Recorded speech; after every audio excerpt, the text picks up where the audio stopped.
Hey guys, what's going on? Welcome back to the channel, Football Therapy, with me, your host, Jan. How you doing, man? Are you doing well? Because I really do hope that. And welcome back to Chelsea News, of course, the daily series here on the channel where I reflect on what's being said about Chelsea, giving you my opinion, more importantly asking for yours, mate. Loads being spoken about at the moment. Attackers, essentially. Man City attackers Sterling and Jesus. Gabriel Jesus reportedly offered to Chelsea. Sterling most likely to join Chelsea as a Premier League club, although the Man City would prefer he goes abroad. We're going to reflect on this, as well as Petr Cech's comments on Romelu Lukaku. Today we're referencing articles both from The Athletic and The Telegraph Sports. So settle in, thank you for joining me, and do consider subscribing if you want to. Hit the bell if you choose to subscribe, and thank you for liking the video. It takes a second, man. Click, you're done, and you support your content creator simply by dropping a like. So thank you for doing that, friends. Thank you so much. Right, there are other things to talk about before we jump into these articles. I think it's The Sun has reportedly suggested that Richarlison would like to leave Everton, and one of his preferred destinations is Chelsea. Unsurprisingly, Chelsea are one of the biggest top three clubs in the Premier League, and I think he's quite an ambitious young attacker. He can be very, very good. Richarlison, I think he's yet to hit his ceiling. Whether he's the player Chelsea should get, and also, let's be real, Everton would charge a lot of money. They have problems with FFP, but they also have rich owners. I think they'd charge a lot of money for Richarlison. Before we talk about Sterling and Gabriel Jesus, which are the big stories in terms of serious linkage, I want to reference this article on The Athletic by Jacob Whitehead. It's quite short, so I will read it. Talking about what Petr Cech said regarding Romelu Lukaku. Chelsea director Petr Cech has claimed Romelu Lukaku will, quote, bounce back and have a strong season after the striker struggled on his return to Stamford Bridge. Off the bat, this is setting off certain alarms that, yeah, he's just going to stay. And by, a lot of people, whether they like Lukaku or not, I think the collective opinion is he should go just for the sake of the development of the team because, even if he's not being a toxic influence, I think he's probably training well. I think he's got friends in the changing room. But when you've got a high-profile player that he doesn't want to be there, it's a negative energy that brings the team down. And of course, from what we've reports that we've reflected on here on the channel, that he's speaking to Inter players and directors, he just wants to go.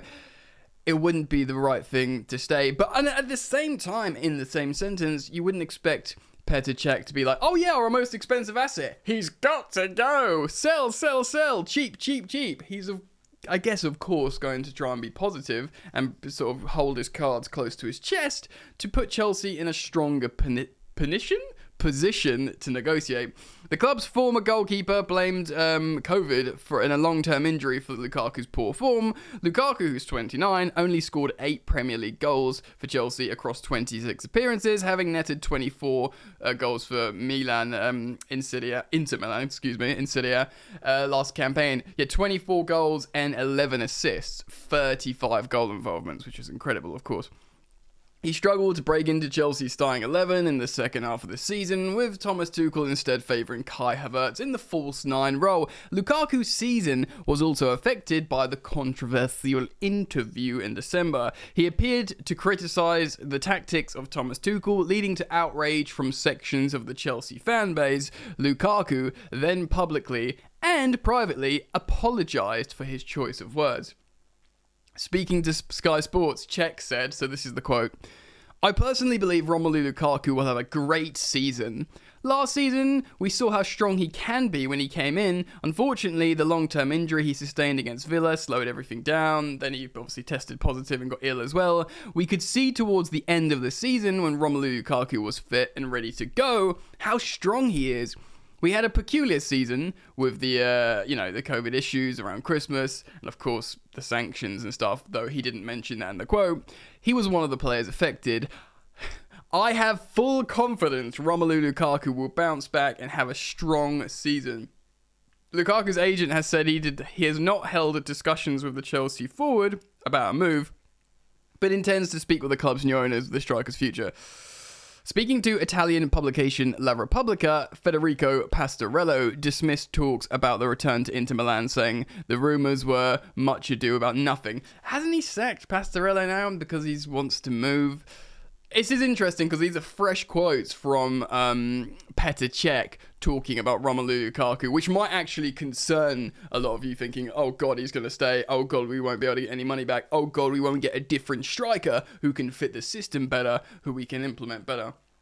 Which actually moves us on to our next story. And we're talking about Raheem Sterling and Gabriel Jesus. I'm going to read a bit of an article from the Telegraph here from Matt Law.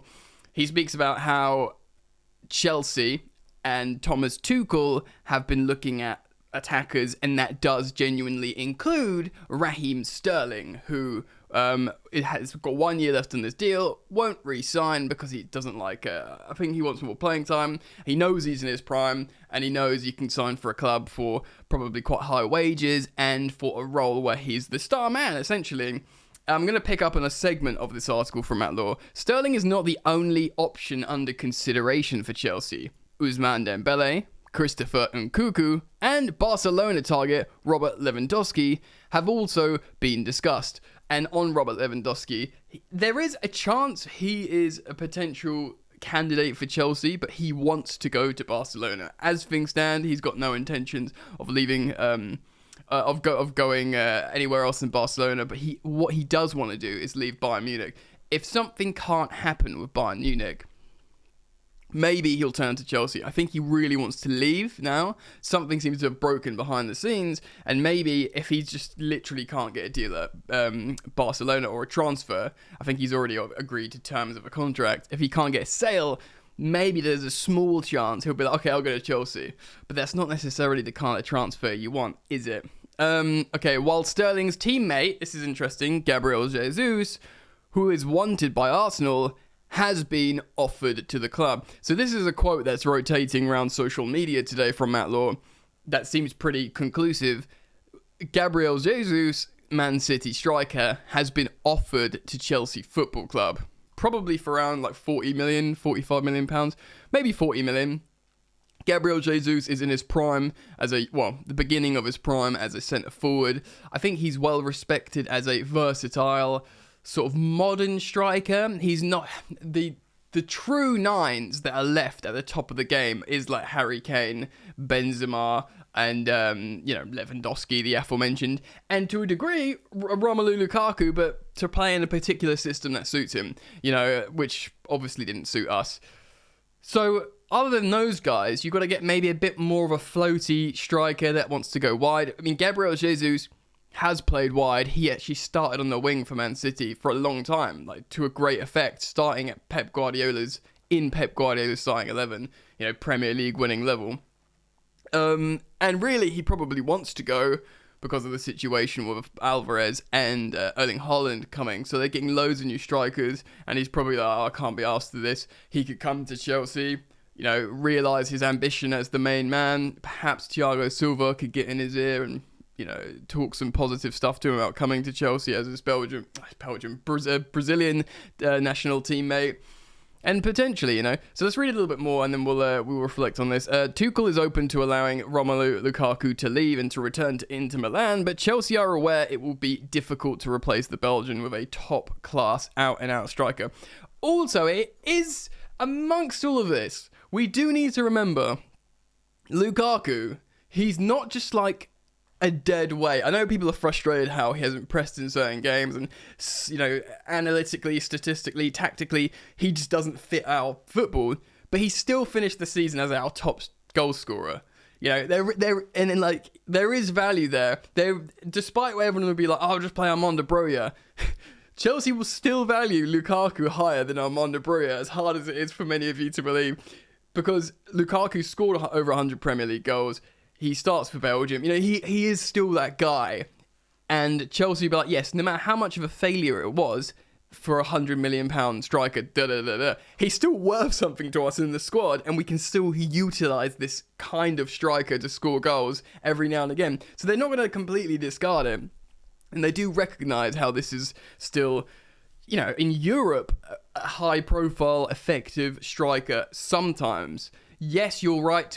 Many of you are right or welcome to your opinion that I kind of share of, well, it's just not going to work and he's disrespected the club. Yeah, I concur, but, you still have to understand. You still have to be balanced about this. Barcelona are leading the chase for Lewandowski, while Tottenham Hotspur will refuse any offers for Harry Kane. He'll stay with Conte at Tottenham now in the Champions League. He would not leave, which leaves Chelsea potentially having to add goals from wide areas. So Sterling is an intriguing option, given he has hit double figures in the Premier League in each of his last 5 seasons, and is about to enter what may still consider be a footballer's prime years. He has 109 goals and 56 assists in 320 appearances. So it's just over a goal involvement every other game between City and Liverpool, which is very good. As reported by the Telegraph Sport, Chelsea's new owners have given Thomas Tuchel the lead role in the club's transfer plans, which means the German's view on Sterling will be crucial in terms of whether the interest is followed up in a firm bid. Now, the thing is with Raheem Sterling, we've looked at his stats before. Even if he doesn't score an insane amount of goals and missed chances, in terms of, again, his player profile, his style of play, theoretically, he does really suit Thomas Tuchel. He's very, very fit, professional, works really hard, really good at high ball turnovers. So, basically winning the ball in the final third and keeping the attack going. Tuchel, often, the plan is to play the game in the opposition half, and as soon as you lose the ball, get it back. That's what Sterling's very good at. Thomas Tuchel might want a bit of that, and he wants you to work really, really hard. Like Pep Guardiola's teams work really hard. He'll see Sterling and be like, that's a hard worker. But the former Liverpool star would undoubtedly be an attractive early signing for the Todd Bowley-led group, given his status as English international. He's high profile off the pitch. He's just a high profile guy. Chelsea scouts will also be mindful of the fact that while Sterling has proved himself in the Premier League, the club's record of signing forward players from abroad in recent years has not been entirely successful, with the likes of Morata, Higuain, Werner and Lukaku all struggling to find form in England. Last time we signed a high-profile striker from a rival top club, was it Torres? I mean, we did get Falcao from United. But, we have reasons to be concerned. Liverpool's interest in Darwin Núñez is a replacement for Mane may well cut off any potential route back to Anfield. Would he be welcome back to Anfield, which would leave Chelsea as his most realistic option in England? High profile, of course. Arsenal is being linked, but them not being in the Champions League does affect him. Sterling would fit into Chelsea's wage structure, but despite only having 12 months remaining on his contract, it'd still cost around £50 million to 60 million. City have been seeking around 50 million for Jesus, who also has a year left on his deal. So one of the two. What do you think, man? I want to put this out to you guys. I think many of you will probably say, well, Gabriel Jesus, we've got loads of wide strikers. We don't need more. Even though, Sterling has played down the middle as a false nine for City a few times to varying degrees of success, I think. So it'll be interesting to see that. But things are serious, man. City are offering Jesus to Chelsea. Chelsea are seriously... The fact how City don't really want to sell Sterling to Chelsea and they're offering Jesus to Chelsea makes you think, we should probably go for Sterling then. Do you know what I mean? That reverse psychology. And they'd probably prefer Sterling to go to Barcelona or Madrid. Chelsea could get him. What do you guys think, though? Let me know. Please comment down below. Thank you for your interactions, the likes, comments, and subs. I really appreciate that. Lots of love on the videos recently, so I want to thank you for that, friends. Of course, I'll react to any big stories as and when they come, so keep it locked, and peace. You ain't so tough with that bad boy talk. I'ma get it how I'm living, I'ma walk the walk. Outline my lines, I rap through thought. Body bag the verse, outlined in chalk. In my life seen trouble, hustle on the double, silence on the trigger like my pick got a muzzle. Yo, chick like to guzzle, bad boy stay in trouble. I only love this paper, sorry I don't.